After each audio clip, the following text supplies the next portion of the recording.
First contact. The massive alien fleet materialized above Earth's orbit on what should have been an ordinary Tuesday morning in September.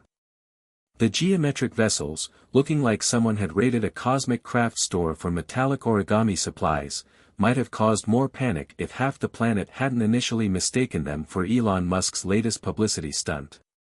Social media exploded with memes faster than government officials could issue statements, hashtag space triangles and hashtag not Elon this time trending worldwide within minutes. Dr. Sarah Chen, lead astronomer at the Very Large Array in New Mexico, was the first to realize these weren't experimental satellites or elaborate marketing schemes. The energy signatures were unlike anything humanity had ever recorded, and the ship's movements defied known physics. As she frantically compiled her data, her computer screen flickered to life with an unexpected transmission. "Attention, primitive beings of Earth," boomed a voice across every frequency, including several podcast feeds and someone's Bluetooth speaker in Cincinnati. "We are the mighty Zartaxian Empire, conquerors of 1,000 worlds, destroyers of civilizations, and proud owners of the galaxy's largest collection of reality television broadcasts." The UN Security Council convened an emergency session within hours. Ambassador Chen, no relation to Dr. Chen, nearly choked on his coffee when Admiral Zik Sadel, supreme leader of the Zartaxian fleet, appeared on screen.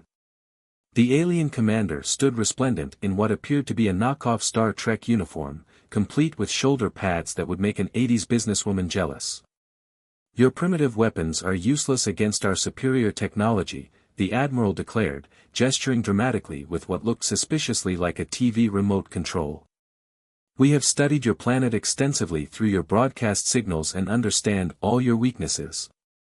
The British representative leaned over to whisper to her French counterpart, "Did they just say they learned about us through our telly?" A ripple of poorly suppressed giggles spread across the chamber. "You dare laugh in the face of your doom?" Admiral Zix's antenna twitched in confusion. "We have conquered civilizations far more advanced than yours. We have technology you couldn't begin to comprehend." The Chinese representative raised his hand, trying desperately to maintain a straight face. "Respected Admiral, just to clarify, when exactly did you start receiving these broadcasts?" "We have been monitoring your transmissions for the past 50 of your Earth years," Zik Sadel proclaimed proudly. The UN Secretary-General had to bite her lip to keep from laughing out loud. "So, your most recent information about Earth is from 1974. As the reality of their outdated intelligence began to dawn on the Zartaxians, Dr. Sarah Chen made a startling discovery in New Mexico. The alien supposedly advanced ships were running on computing systems that made Windows 95 look cutting-edge. Their entire invasion force was operating on technology barely more sophisticated than a Commodore 64.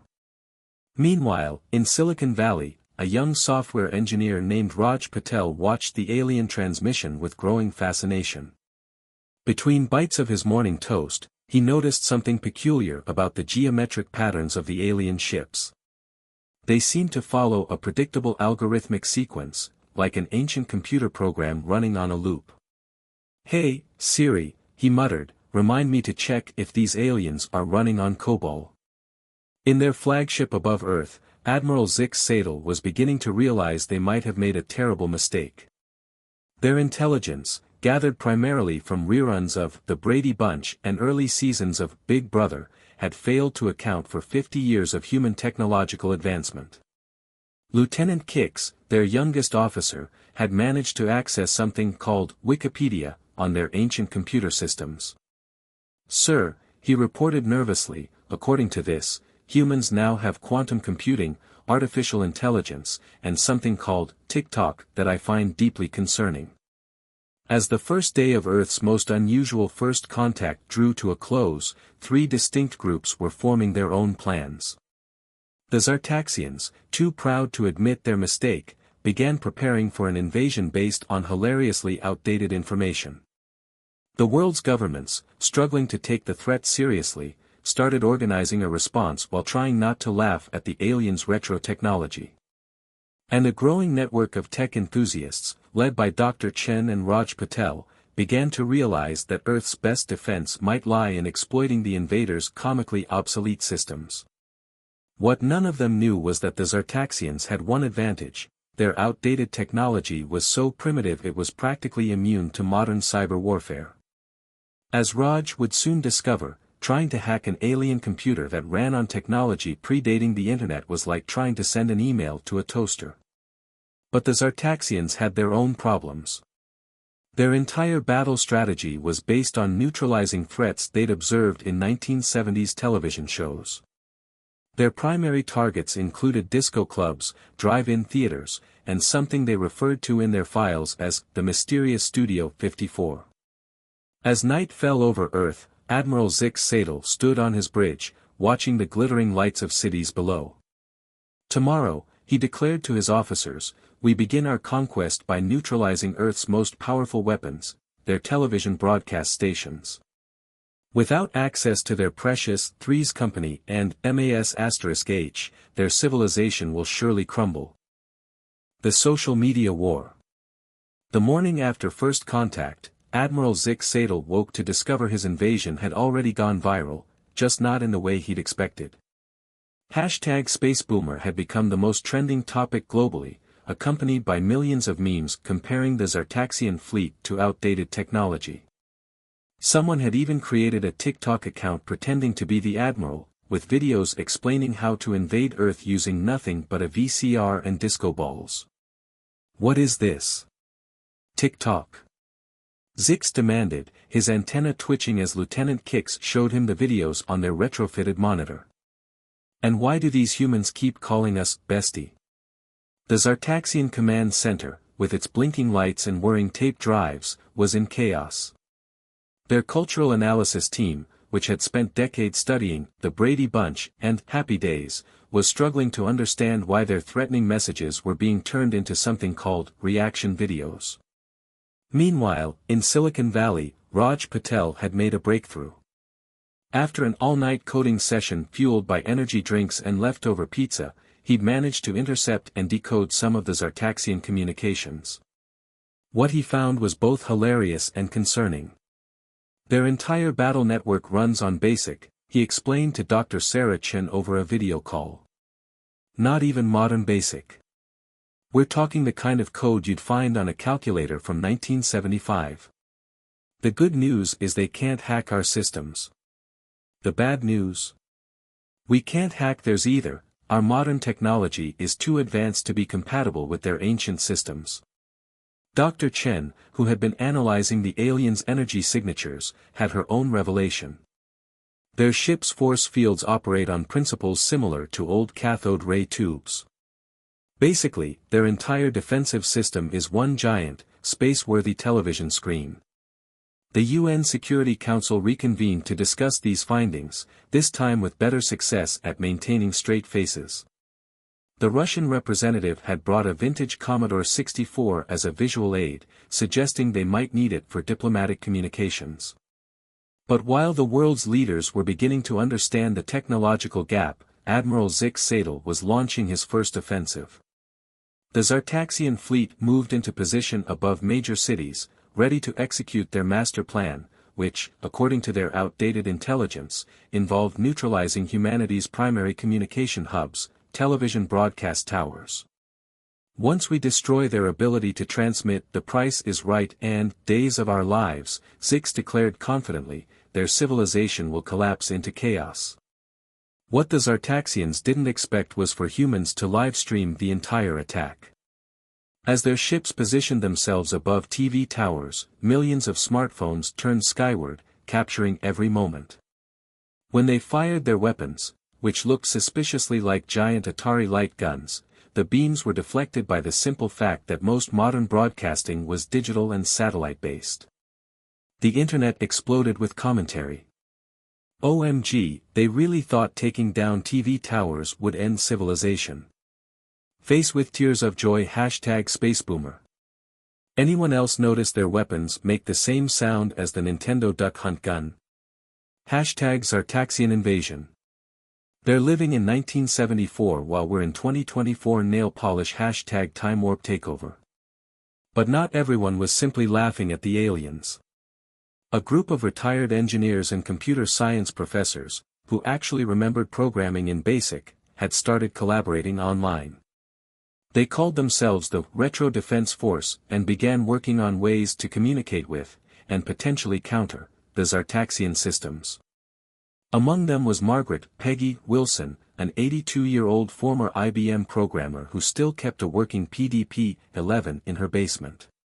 "These youngsters today don't understand," she told her growing Twitter following. "Sometimes the old ways are the best ways." Now, who still remembers how to program in COBOL?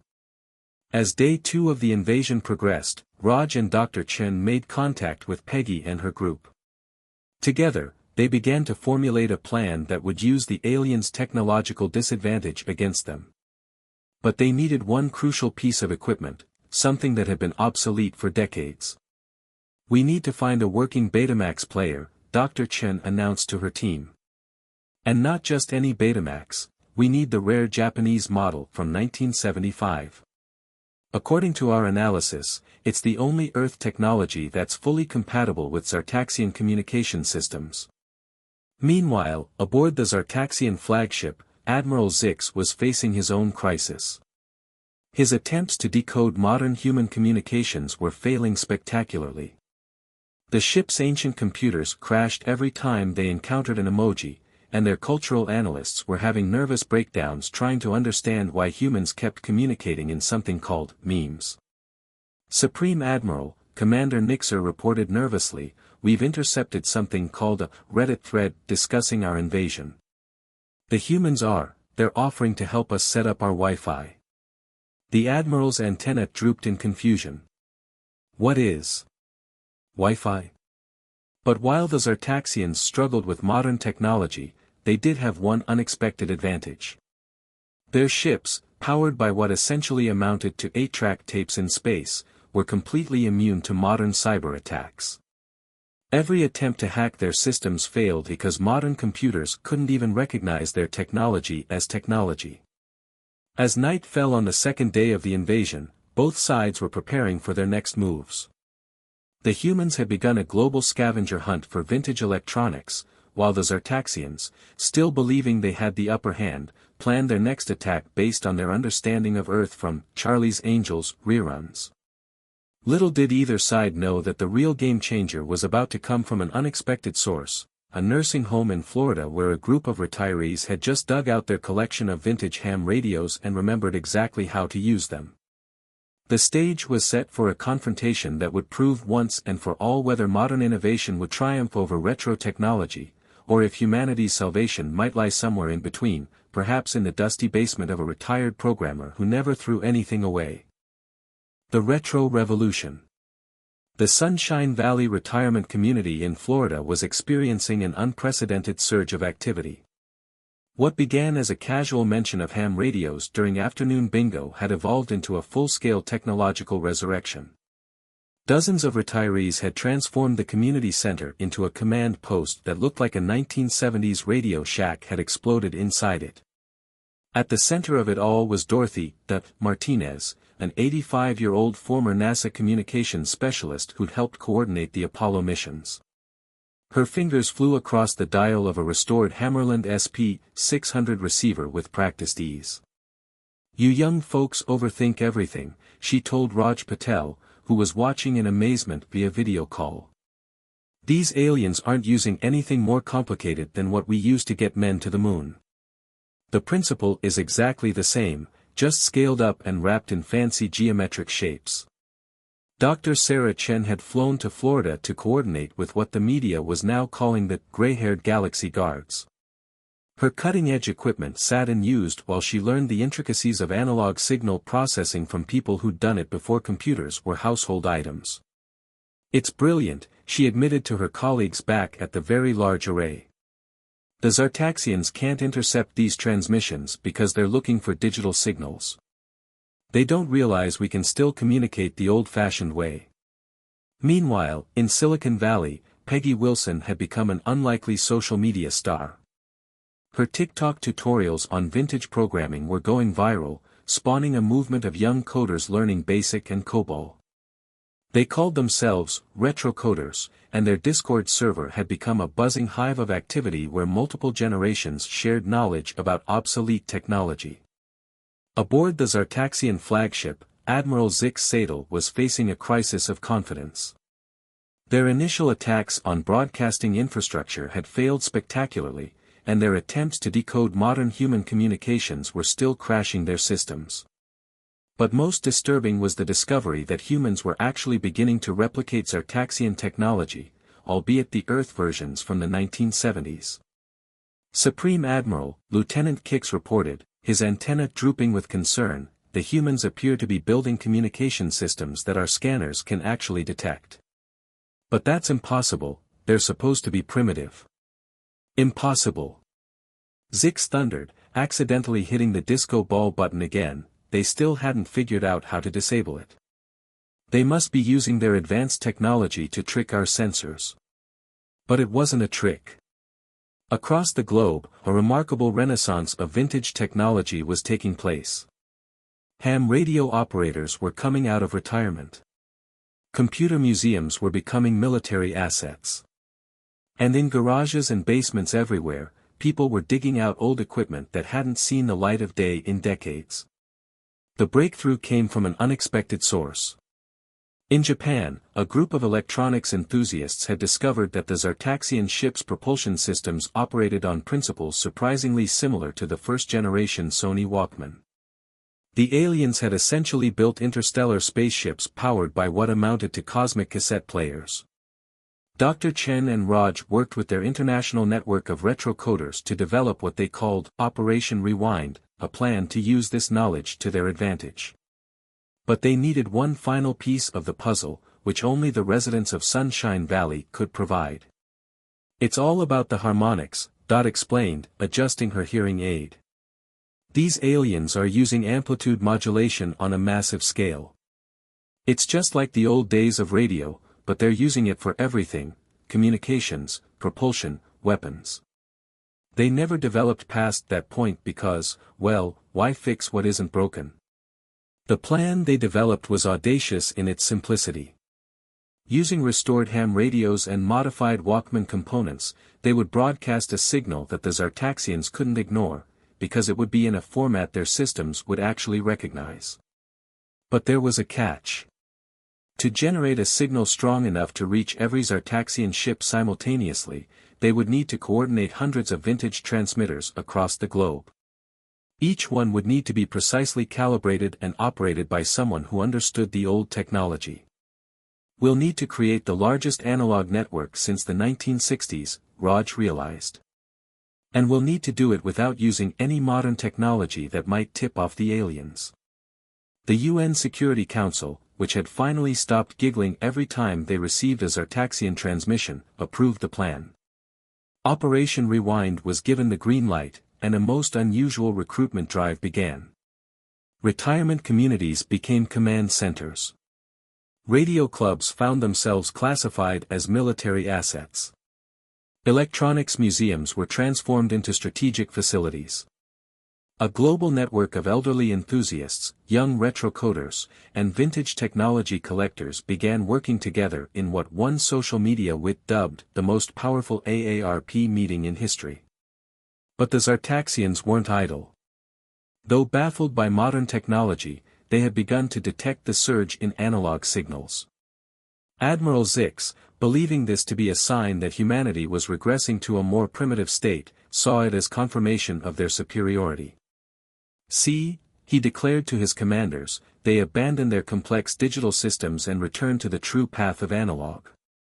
Soon they will be watching the Love Boat again, and our victory will be complete. What the Admiral didn't realize was that humanity wasn't regressing, they were adapting. By embracing the old alongside the new, they had found a way to communicate with the aliens on their own technological level while maintaining their advanced capabilities as a backup. As the third day of the invasion drew to a close, Operation Rewind was almost ready to launch.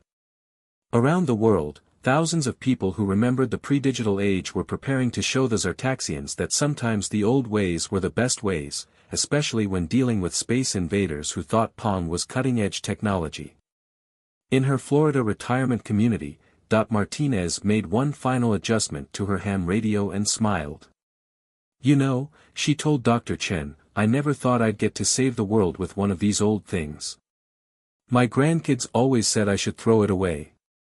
Little did the Zartaxians know that their greatest defeat would come not from humanity's most advanced technology, but from the very devices they thought they'd rendered obsolete decades ago. Operation Rewind. Dawn broke over Earth as Operation Rewind entered its final preparation phase. The plan, cobbled together from technology older than most of its younger participants, was either humanity's most brilliant defense strategy or its most elaborate practical joke, possibly both. In the Sunshine Valley Command Center, now dubbed Mission Control Maturity by social media, Martinez was conducting final checks with her global network of operators.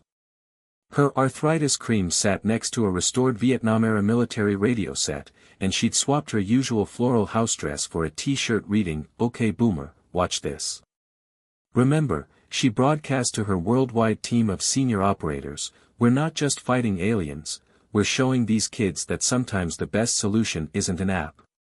Dr. Sarah Chen watched in amazement as elderly operators across the globe coordinated using technology that belonged in museums.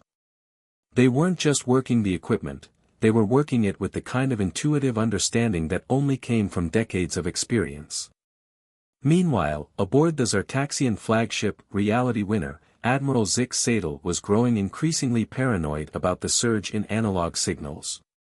His cultural analysis team, still basing their understanding of Earth on reruns of Happy Days, had concluded that humans must be experiencing a planet-wide nostalgia movement. "Perhaps our presence has caused them to regress to a simpler time," suggested Commander Nixer, who had recently become obsessed with Earth's I Love Lucy reruns.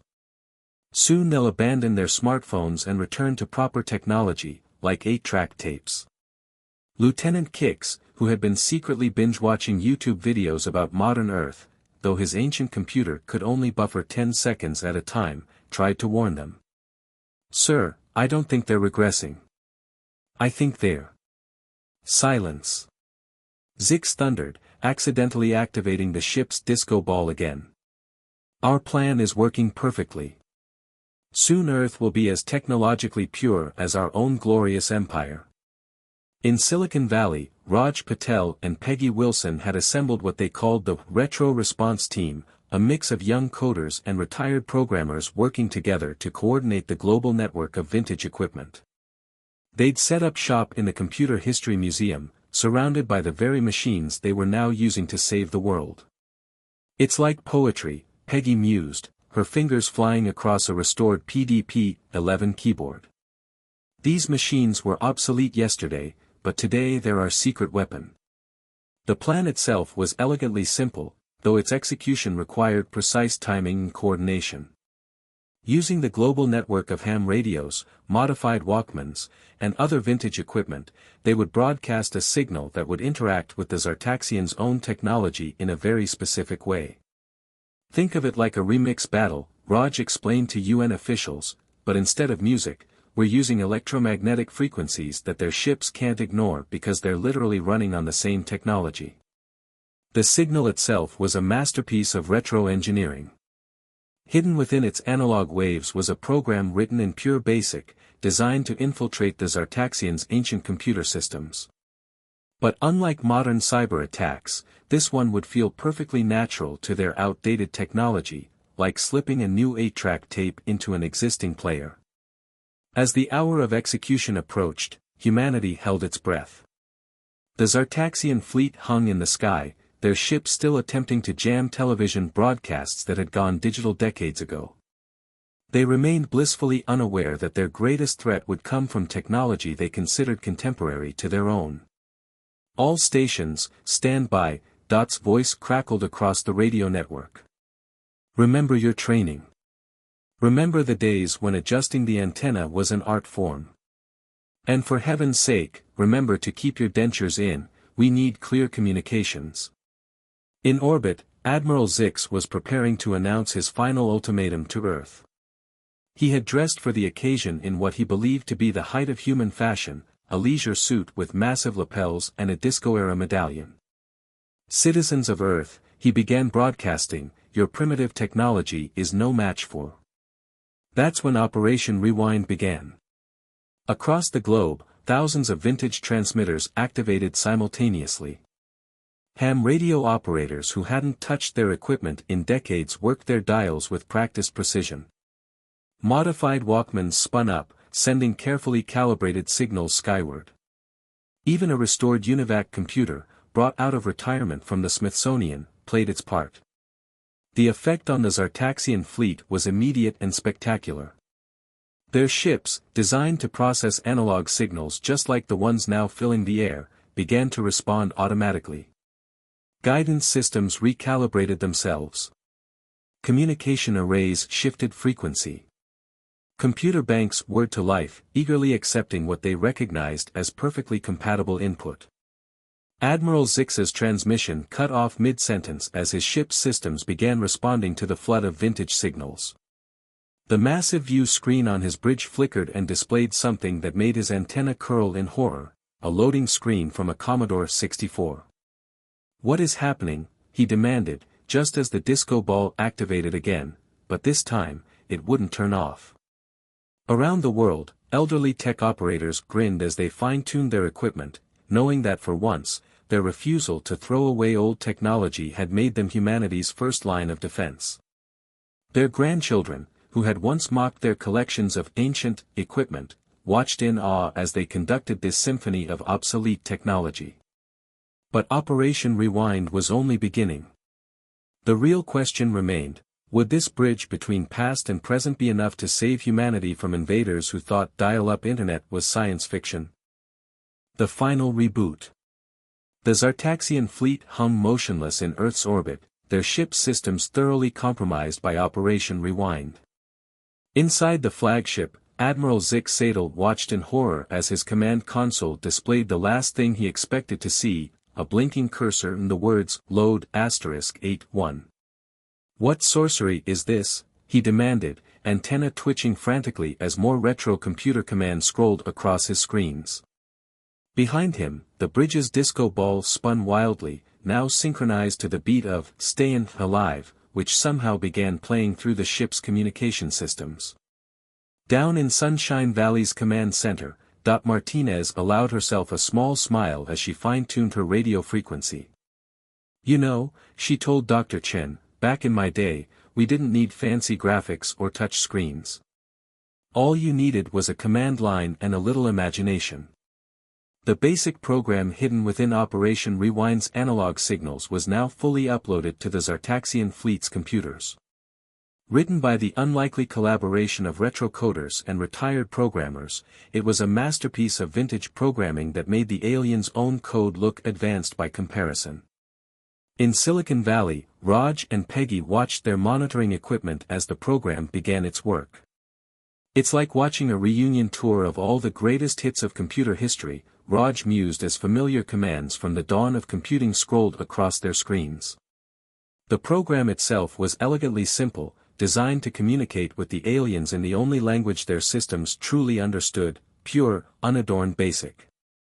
But hidden within its seemingly primitive code was a message that would change everything. Aboard the Zartaxian flagship, Admiral Zix watched in mounting confusion as his main viewing screen cleared and displayed a simple message. "Copy greetings Zartaxian Empire. Would you like to play a game? Y/N_." Before he could stop him, Lieutenant Kix, whose fascination with Earth culture had only grown stronger, reached over and pressed Y. The screen flickered, and suddenly every monitor on the bridge lit up with images from Earth's technological history, from the first computers to the latest quantum processors, from rabbit-ear televisions to global satellite networks, from 8-track tapes to streaming services. "You see, Admiral," came Dot's voice over their speakers, clear as a bell thanks to the ham radio frequency she was using, "you didn't just underestimate our current technology. You underestimated our ability to understand and use all technology, old and new."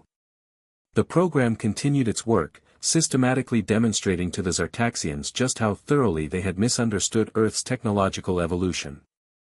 Their cultural database, built entirely from old television shows, was gradually replaced with a more accurate picture of human civilization. This is impossible. Zix protested as his ship's systems continued to respond to commands written in programming languages older than most of his crew. How can you be defeating us with technology we understand? That's just it, Raja's voice joined the transmission. We're not defeating you. We're educating you. Your own systems are telling us they're ready for an upgrade. The question is, are you? As if to emphasize the point, the ship's ancient processors began displaying their own request for updates, having finally recognized just how outdated they were. The Zartaxian fleet's entire computer network was essentially raising its hand and asking to be allowed to evolve. In the UN Security Council chamber, representatives watched in amazement as the alien ships began powering down their weapons systems, not because they were forced to, but because their own computers had decided it was time for a much-needed software update. Admiral Zix, watching his invasion literally power down around him, finally began to understand. We were so proud of our technology, he admitted, sinking into his command chair as the disco ball finally stopped spinning. We never considered that staying the same wasn't the same as staying superior. That's when the second phase of Operation Rewind revealed itself. The program hadn't just been about stopping the invasion, it had been about building a bridge. Every piece of antiquated technology that the Zartaxians used had an Earth equivalent, and every Earth equivalent had evolved into something more advanced. The path of technological progression was laid out before them, waiting to be followed. Perhaps, suggested Lieutenant Kix, who had been quietly hoping for this outcome, it's time we did some updating of our own. The resolution came not with a bang, but with something unprecedented in the history of alien invasions, a technology exchange program. The Zartaxians, their pride somewhat dented but their curiosity awakened, agreed to learn about Earth's technological evolution in exchange for sharing their own unique developments. Martinez found herself appointed as the head of the Technological Translation Team, teaching young Zartaxians about the foundations of Earth computing while they explained how they'd managed to power interstellar travel with what amounted to cosmic 8-track players. The Computer History Museum became the site of the first Earth Zartaxian Cultural Exchange Center, where aliens and humans worked together to bridge the 5-decade technology gap. Young coders taught Zartaxian engineers about modern programming while retired technicians explained the principles that made their retro technology work across light years. Admiral Zix, in what he considered the ultimate gesture of goodwill, donated his entire collection of Earth television broadcasts to the Smithsonian. These taught us everything we knew about Earth, he explained during the ceremony. Perhaps they can teach humans something about how others see them.